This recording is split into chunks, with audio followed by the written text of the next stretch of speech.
Hey there, happy artists, and welcome back to Kyle Heath Art.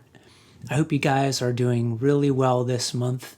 We're still kind of in the thick of coronavirus business as I'm recording this May 2020, but it looks like we're seeing the light at the end of the tunnel. Things are starting to open up a little bit more, and it looks like we are slowly, tentatively moving back towards normalcy. This has been quite an interesting ride. Wow. I feel like we're going to look back at this time as like a historic moment, something totally unique in history. I hope that you guys have had healthy and safe time through this. I know a lot of people are struggling financially and worried about the future. And my heart goes out to all of you who are watching this right now. I hope that you feel safe. I hope that you feel happy. And I hope that in this moment you've been able to create art and find things in your life that bring you hope and joy and happiness. I've been thinking about all of you over these long, crazy months that we've been going through.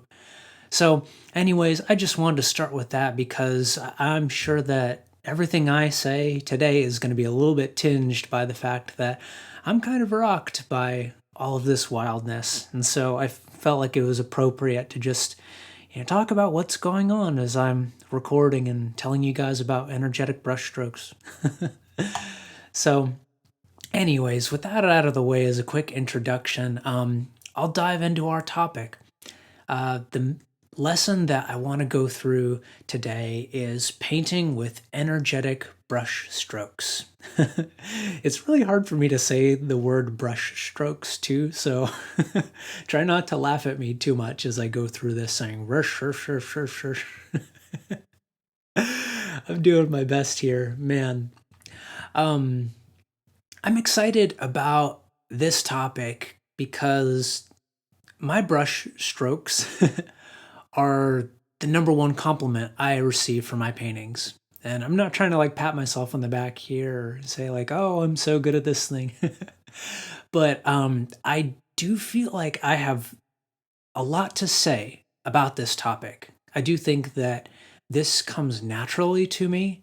It's always come naturally to me, but I've also spent time trying to come up with a language for this, to try to think of mechanically what am I doing that produces energy in my paintings that people seem to be attracted to.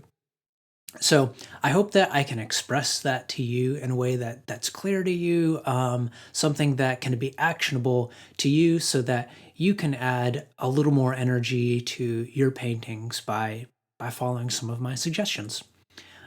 That's the goal, at least.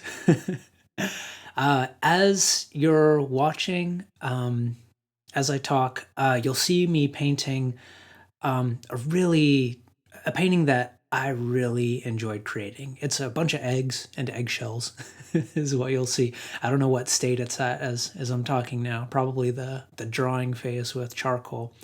But I felt like this painting was successful. I felt like it did have a lot of energy. It had a lot of magic to it because I knew not to touch it too much. And I did a lot of planning in advance. So that's a little bit of spoiler for what you're going to hear in my tips later on. But so let me get started with talking about brush strokes.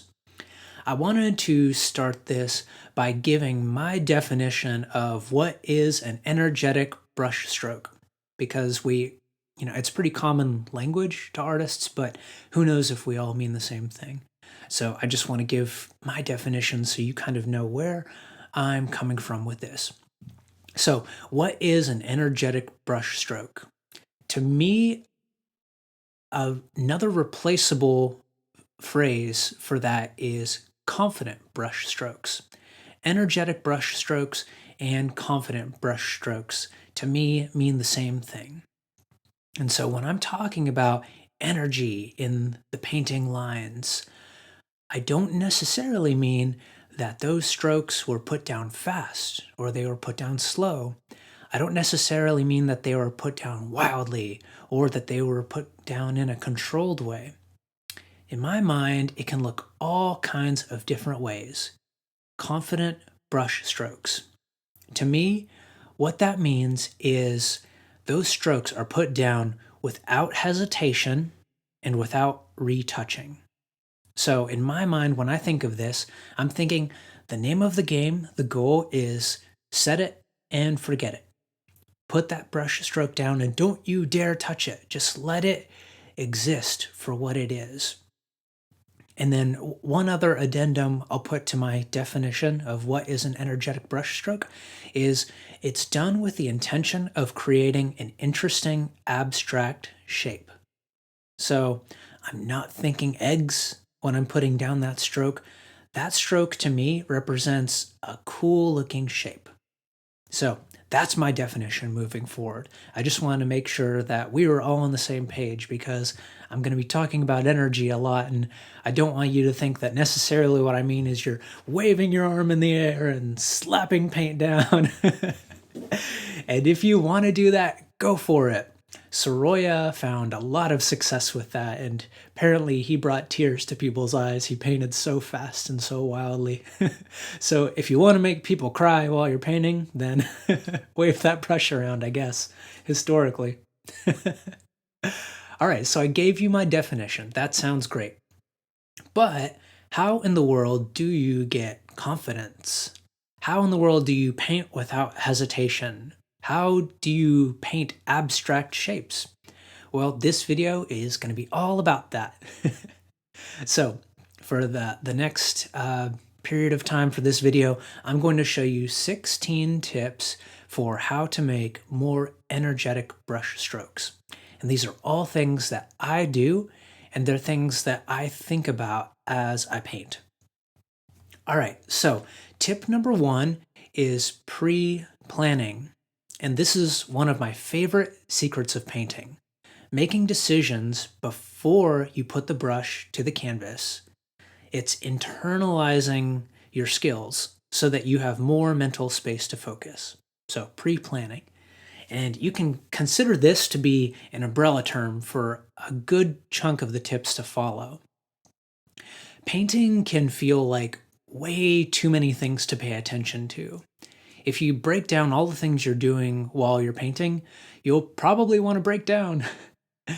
You have to focus on the drawing, you have to focus on colors, on values, on edges, on composition. It's just so many different things that you're doing at the same time. But the reason we don't lose our heads when we're painting and how we can actually enjoy it is humans are good at running on autopilot for most of these things. So painting is kind of like riding a bike. It's pretty complicated to think of all the things you're doing when you're riding a bike, moving your legs in a circle and balancing and all that stuff. But once you know how to ride a bike, it's just like riding a bike. You don't have to think about it anymore. And that's what painting is like too. You're constantly getting better at doing all these different skills on autopilot. And doing everything on autopilot is how you can focus on the new stuff. So we're going to use this to our advantage to get better at brush strokes for this painting. We're going to do some planning in advance so that when it comes time to put brush to canvas, you're thinking about one thing, putting the paint on expressively and confidently. All right, so tip number 2 is the first way that we're going to do pre-planning, and that is to pre-mix your colors. Excuse me. So pre-mixing your colors. When you're excited about doing a painting, it's natural for you to just want to dive right into it. But I would suggest that you make your color decisions on your palette rather than on your painting. Pre-mixing before starting helps to keep you from retouching the same spot over and over again and just turning your canvas into a blendy mess. It's important because our indecision is visible on our paintings. That's why people can talk about confident brushstrokes. You look at that painting, you say, oh, that was painted really confidently. The reason why is it's clear to us when the artist knows where they're going with a painting. There's a quote by a guy named Alan Watts, and he said, choosing is a mental wobble. And we don't want mental wobbles to be all over our canvas. So we want to get as much of our choosing out of the way before we're actually physically painting. So let me tell you what my pre-mixing method is, and I would suggest that you guys at least try this too. What I do is before I start my painting, I take 15 to 30 minutes and I mix colors that match specific parts of my subject. So say I'm doing a painting of an apple, I would mix some reds for the light, the midtone, and the shadow areas. And the foreground, I do the same thing. Three colors, light, midtone, shadow. And the background, I do the same thing, light, midtone, shadow. So I may have like 9 mixtures ready for me to begin painting. I would have 3 mixtures for the subject, 3 for the foreground, and 3 for the background. And that's just a quick and dirty way to get some good colors to start off with. And if you look at the video on the screen, at some point you're gonna see my palette on there, and you'll see like 3 colors for each area, more or less. Now mixing these, they're not gonna be the perfect color at this stage, and for me that's okay. But the goal of this is you do want to feel like these colors are close enough. So I'll do 1 pass of these colors on my canvas and I'll paint them thinly. And then the second pass, I have a chance to tweak the colors and get them absolutely correct. So pre-mixing my colors, this is an example of me making as many decisions as my brain will allow before I'm putting down the paint. And you'll be able to do more and more of this as time goes on because you're internalizing your knowledge. So this is what you're doing when you pre-mix, when you get a drawing on there. If you have your drawing and your colors and your values already figured out, then there's more of your brain space that you can focus on things like the style of your brush strokes. All right, tip number 3 is to draw out the shapes of your lights and shadows. This is something you can do with a pencil or with paint, with your paintbrush. But the point of this is to find where the color shapes are going to be on your painting. The reason we do that is because all paintings can be broken down as a bunch of color shapes. And the best paintings out there have clear shapes in the finished piece. Now, our tendency is to blend away all the dynamism out of our painting by default. And that's one of the reasons why you may notice drawings and paintings that you make tend to look stronger in the beginning compared to the end. And if you do life drawing, you probably really get this, because when you're doing quick life drawings, like those 2 to 5 minute ones, those have so much more energy a lot of times than the 30-minute drawings. So you can have stiff looking drawings and you can also have stiff looking paintings, and it happens for the same reason. So focusing on shapes of color in the beginning, like drawing out what you're going to paint, is a way to keep your paintings looking loose and free. And when I say this, I'm not saying that you shouldn't aim for realism, like you just need it to look like a cutout paper kind of, collage or something. That doesn't have to be your goal. It's okay to go for realism, but we tend to understate things when we paint. We make our angles less acute. We go too weak on our contrast, and thinking about color shapes is a way to prevent this from happening. Tip number 4, kind of the same thing, but I think it's important to state here, all paintings are paint by number, in my opinion. So these color shapes are our way to stay dynamic in a painting. So say we're painting an apple again. You don't think about it as an apple while you're painting it. What you want to do is find the random shapes in it. So you're looking at that thing and you see this dark looking crescent at the bottom right. And that's a shape that you fill in, literally. And then you might see a big octagon kind of thingy in the top left and a squiggly line at the right. All paintings actually are abstract shapes that don't make any sense at all when you look at them alone. And that's exactly what you want to go for. When you're painting, you don't draw things, you draw shapes. And when you think about it, that's the same thing that happens with, printing a photograph or, printing an image off of your inkjet printer or something. To your printer, it's just shapes. But the thing that comes out, your eye interprets as a real thing. But to the printer, it's shapes. And as a painter, you want to double down on that and really think about the shapes rather than the thing that you're creating. Tip number 5, our strategy for doing a painting is to do 2 layers of paint. So on the first pass, you're going to paint thinly. And what that does is it gives you more latitude on your second pass. You're going to go really big and bold on the second run. So your first pass needs to stay thin so that your painting just doesn't turn into a blendy mess. And if you ended up going a little bit too thickly on the first pass, then don't be afraid to wipe or scrape away that excess paint. It's okay because you're still going to see the general shape of things after you do it, and that's all you need. The shape is the most important part of your painting. Tip number 6, test all your color mixtures. So I told you that I devote the first 15 to 20 minutes or so to get some good mixtures before I start off on the painting. And in that stage, it's not too important to get it 100% right. But once you've got some paint all over your canvas, you've painted thinly, like I said, and now you're ready to get into more detail, here's where you want to pay some close attention to the color and make sure that it's as accurate as your skills currently allow for it to be. And so the way you do that is you test your color and then you tweak it.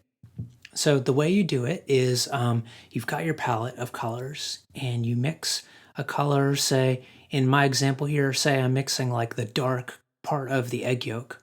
I'll mix that and then I'll take a scoop of my palette knife of that paint mixture and I'll hold it up next to my subject. It's important that your palette knife is being hit by the same light as the subject, and then you look at those and you compare. Take a look at what's next to it. Does this mixture need to be oranger? Does it need to be lighter? Does it need to be more saturated? You're holding up the mixture next to the subject to see how it looks. And then from there, you can dab a bit onto your painting and see if it still works.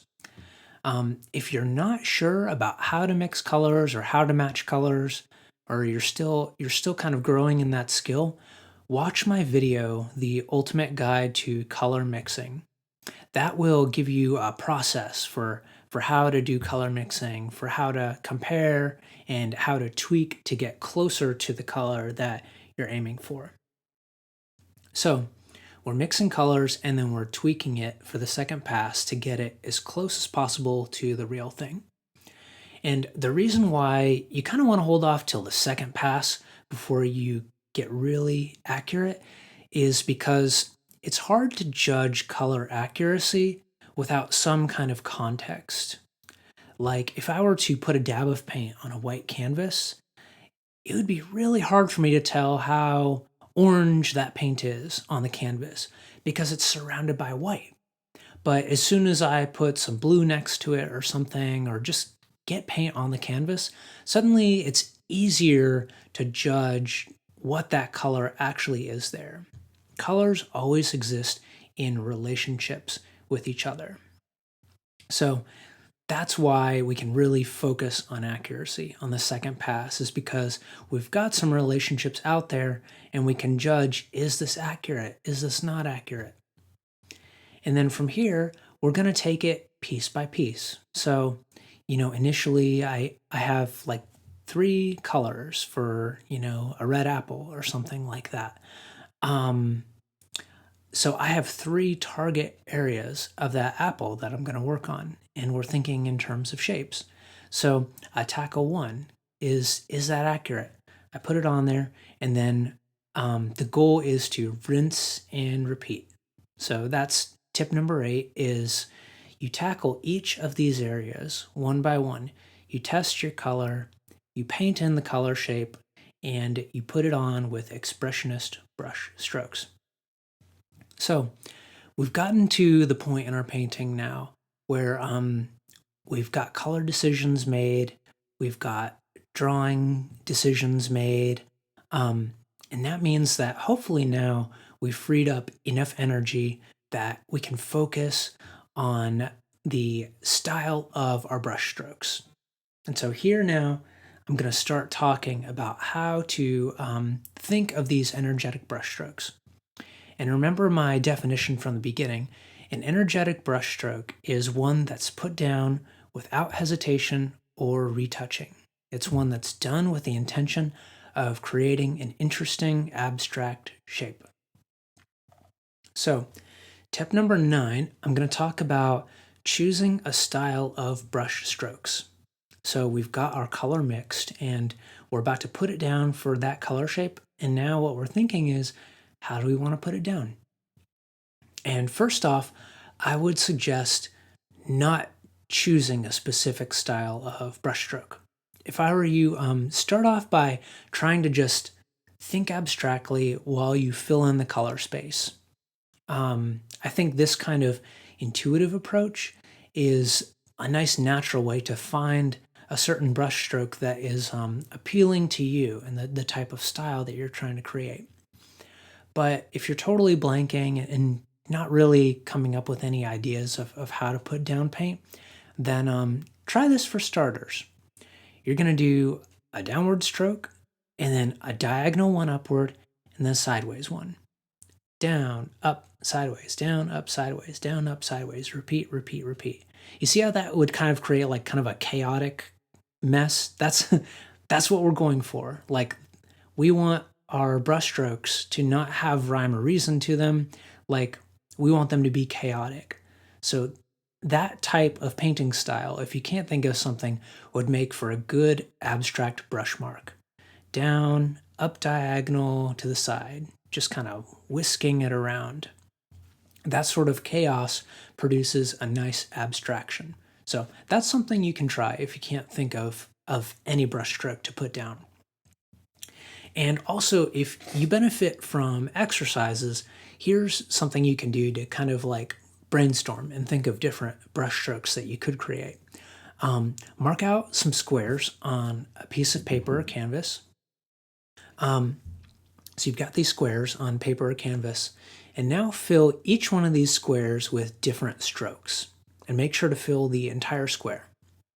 So you could fill one square with pointillist marks, little dots, and you could fill one with jagged lines. You could fill in another square with just your palette knife. There's infinite different options for brushstrokes, and this kind of exercise can be a good way to practice putting those down without feeling any pressure. Tip number 10, as you're putting down strokes, aim for consistency. So for one painting, don't have, dots in the center and then zigzags on the right. That's going to look a little too not tied together. It's going to look a little chaotic. So when you're starting off with this, start by keeping your strokes consistent. Try to have a certain like theme or idea for how the strokes are being put down. If you look at my egg painting, you'll see that especially as the painting advances, the theme for my strokes is kind of like a swirly, wavy kind of brush stroke. So it's almost like rippling water or something. You'll see a lot of like curves, C curves and S curves. And that's a specific theme that I was trying to make contiguous across the whole painting, is like squiggles. So my theme there is squiggles, and that's something that you could try too.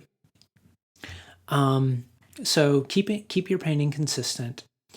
The only exception I'll say for this is as you're making your first painting, really thinking about the strokes, you can have your background a little calmer than your foreground. The reason why that can be a good thing is your viewer's eye is drawn to sharp angles and active brushwork and energy. So you want to take advantage of that by saving your wildest stuff for the focal point of your painting. So stay like really energetic and aggressive in the center where you want people to look, and then you can kind of calm stuff down in the background, and that can be a neat way to add contrast to your painting, the contrast of brushstrokes. Tip number 11, don't paint mindlessly.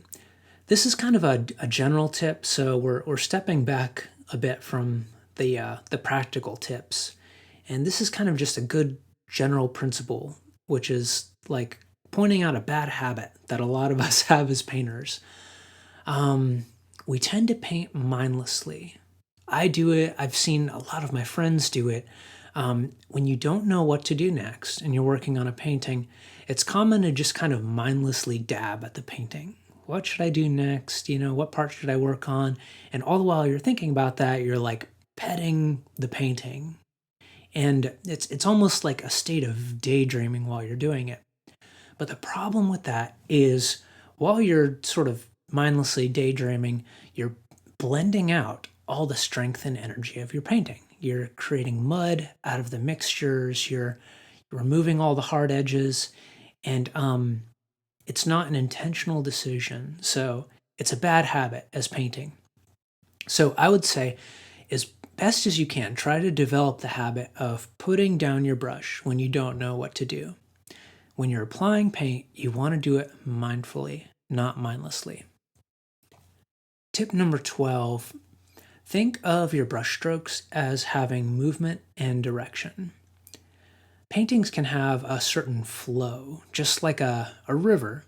And I would say the painting that you're looking at now like kind of has a little bit of that flow to it. You can see a sort of movement in the strokes. And there's a sort of like a way that those strokes are kind of connected and guiding your eye through the painting.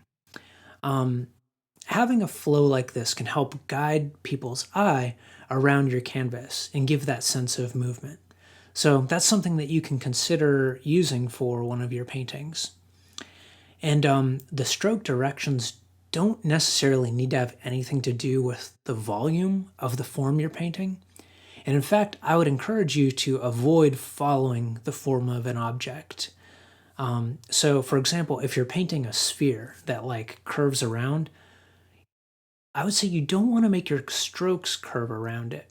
What you want to do is focus on the different shapes of color and value on that sphere, and then use changes in value and color to show the viewer that, this is a volume that's turning around. You don't want your stroke to do that. You want your decisions of paint colors to let people know what's going on with the painting. Tip number 13, preserve the brush strokes. Let people see when they look at your painting that it's a painting. Now, this is a personal opinion of mine, and there's nothing wrong with paintings that you can't see the visible brush strokes. But, obviously brush strokes matter to me a lot, and my style of painting is one where the brush strokes are important. So I would suggest that you try that out as well. Don't be afraid of people seeing the stroke, even a really strong looking stroke. Let it be there so that people can see that this is a painting. And that's going to mean leaving some pretty hard edges. If I were you, as you're working on your brushstroke style, I wouldn't soften any strokes at all as you're practicing this. You can train in your edges later, but for this exercise, I would suggest filling in color shapes for now. And if you want to soften edges, one thing you can do is just, slightly change the value, slightly change the color right next to that stroke. And that will naturally soften it without any blending. And if you want to see an example of really good color shapes that still retains really hard edges, look at the work of my friend Jessica Fields. She primarily paints with a palette knife, so really hard edges there. And she does a really good job of like seeing the shapes of color in the subject that she's looking at. So definitely check out her stuff. Number 14, I wanted to say a little bit more about color shapes. So we'll call this tip more about color shapes. I will do a whole video on this subject, but to keep the idea really simple here, the smaller your color shapes, the more rendered your piece will be, and also the longer it'll take. So you can consider rendering your painting in this way. It's just the size of the color shapes that you're choosing. Big color shapes is going to be like a really simple piece that's not very rendered because we're filling in each shape with a single color. And the smaller of the color shapes that you view, the more detail it's going to appear, the more like the illusion of texture you're going to be able to create and all that. So it's good to think about color shapes in that way. And in general, the goal we have here for color shapes is we want to have big, medium, and small shapes in your painting. And again, if you don't know what I'm talking about with color shapes, look at Jessica Field's work. So with these shapes, you can have more small shapes in the areas where you want the greatest detail, and then more large shapes for areas where you want less detail. So for example, like you'll see bigger shapes on the background areas of my painting compared to like if you look at an egg yolk or something or an egg shell, you're going to see smaller shapes there compared to like really big swaths of blue. And that's an intentional decision because I want my texture and detail to be on, the subject. And with these color shapes, you can also mix these up to make the distribution of shapes more interesting.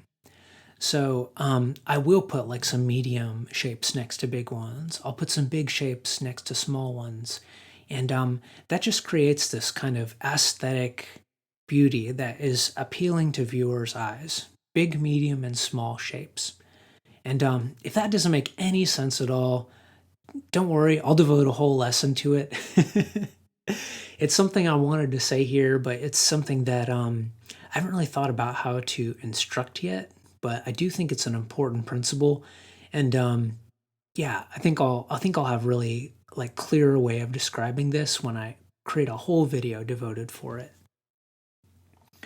Tip number 15 is squinting down and seeing what shapes blend together. So if you watched my values video, you know the power of squinting. It's so useful for so many different aspects of painting. And here it is again. If you squint down at your subject, you'll see all the details disappear. And you'll only see the general blurry shapes.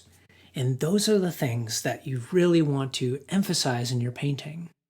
If you're looking at your subject with wide open eyes, there's way too much information there. There's more information than you need as a painter. So the benefit of squinting down is those hard lines disappear and different forms blend into each other. And that's the way that you want to paint them. If things are similar in value, just blend it together. If you see a big shape that could be described by a single color, then you want to do that because that's where the impact lies in your painting. Okay, and tip number 16, change your tempo. The effect of tempo is something that isn't taught very much, but I think it has a huge impact on the confidence of your painting. So I did want to mention it here as the last tip. Now, for this one, gosh, I am definitely still figuring out how to even think about tempo myself, but I still wanted to mention it here, even though it's still formulating in my mind. The simplest way that I can think of to describe tempo is you're not always painting at the same pace. So some of your brush strokes should go down with a quick flourish, and some should go down slowly.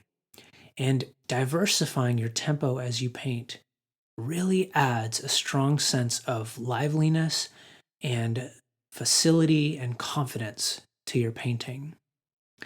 One way that you can introduce tempo into your paintings is by doing life drawing gesture studies. These kinds of drawing studies train you to draw with your entire shoulder rather than just your fingers.